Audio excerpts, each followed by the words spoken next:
flawless gingerbread cookie. So I'm starting there. First I have 5 tablespoons of unsalted butter, and to that I add 6 tablespoons of light brown sugar.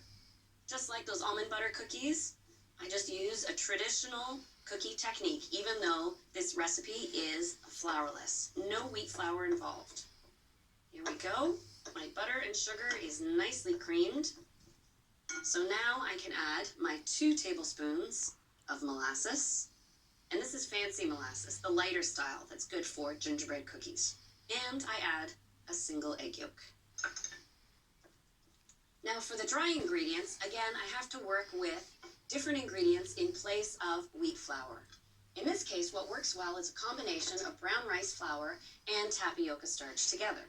I'll start with 1 1/4 cups of brown rice flour. Rice flour is a common ingredient you see in flourless cookies because it absorbs liquids nicely, so it kind of gives the cookie dough structure. And a 1/4 cup of tapioca starch. I add just a 1/4 teaspoon of baking powder, not too much, and a pinch of salt. And where would gingerbread cookies be without the ginger and other spices? I like a lot of heat to my gingerbread cookie, so I add 2 teaspoons of ground ginger, 3/4 of a teaspoon of cinnamon, and a 1/4 teaspoon of ground clove. Give that a quick little stir, and in it goes into my molasses base. This particular recipe gives me enough dough for 6 individual desserts, but of course feel free to double up. Then you've got a great gingerbread cookie dough recipe, especially around holiday time. When I'm making this dough by hand, the final step I like to do is actually bring it together on a clean work surface. I like doing this part by hand because you can actually feel the dough coming together. I can feel the rice flour sort of absorbing the moisture, and you actually feel it and see it. Now, if I were making regular cut-out gingerbread cookies, I would shape this into a disc and wrap it and chill it. But since I want to roll it into 6 individual pieces, I'll actually shape it into a log.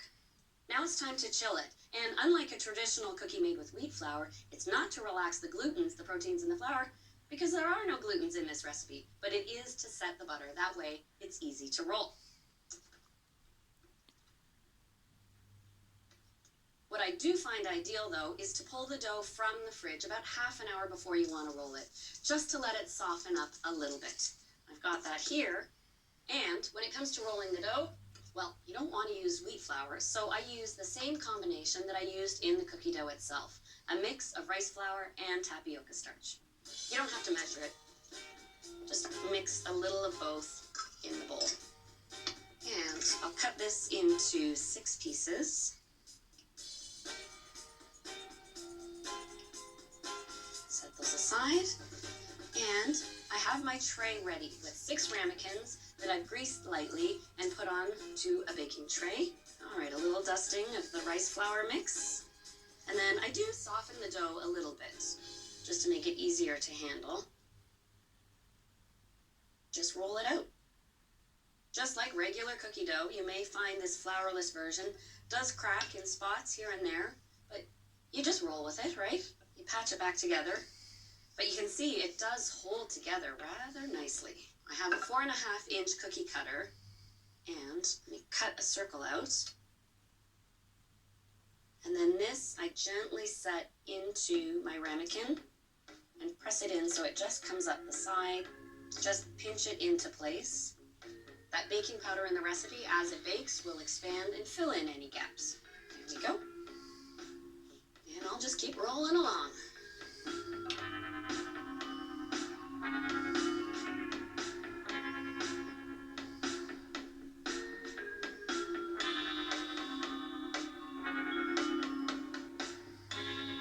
Now, with the remaining scraps, I can roll out and cut the caps for each of my individual desserts, which ultimately they'll bake on top, but when I flip them over, will become the bottom.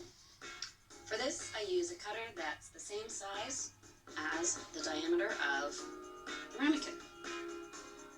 And I'll just set these aside, because of course I have to make that chocolate filling. I'll finish rolling my last 2 caps, and then it'll be time to make the molten center for these warm chocolate gingerbread cookie cakes.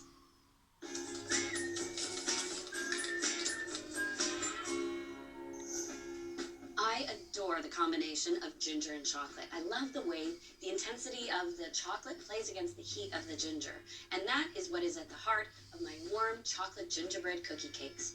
I've started off by melting 3 ounces of dark chocolate, the same type of couverture or baking chocolate like I used in those crinkle cookies. I'll set this aside to cool, but it doesn't have to cool to room temperature.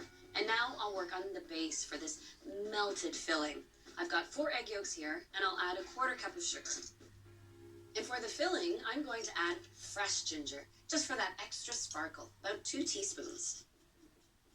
I couldn't use fresh ginger in the gingerbread cookies, or I'd throw off the moisture, the consistency of the dough.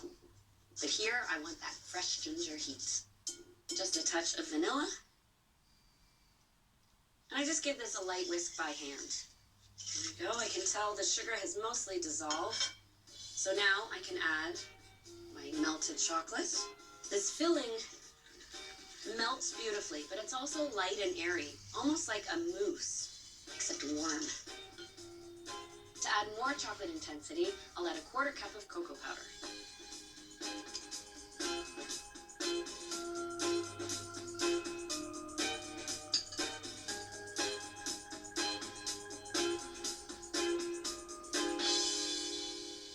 Now to lighten things up, I need to whip some egg whites. I have the 4 whites I saved from the 4 yolks, and while they're whipping on high speed, I'll add 1/4 cup of sugar until I hit a soft peak.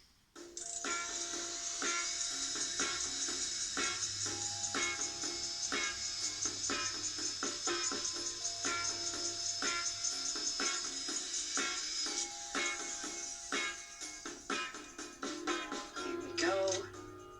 Nice and soft. Got a nice curl to my whipped egg whites, so I know I have my soft peak.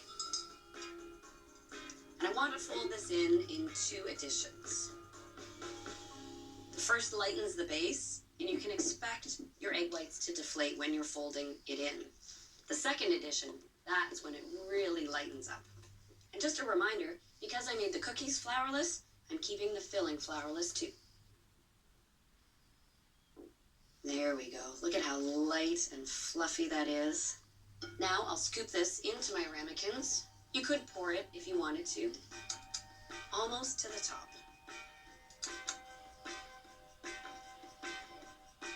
The last step before baking is capping each with that little circle cutout. I press it just right on top, and you do want to pinch it lightly at the edges just to seal the filling inside the cookie layer. All right, these are ready for the oven. I've preheated it to 375, and they take about 15 minutes. You will see the tops of the cookies rise up, and the cookie may even crack a little bit, but that's because that warm, melted soufflé filling is inside. Don't worry about it, because when you turn it upside down, the top becomes the bottom. You won't see a thing.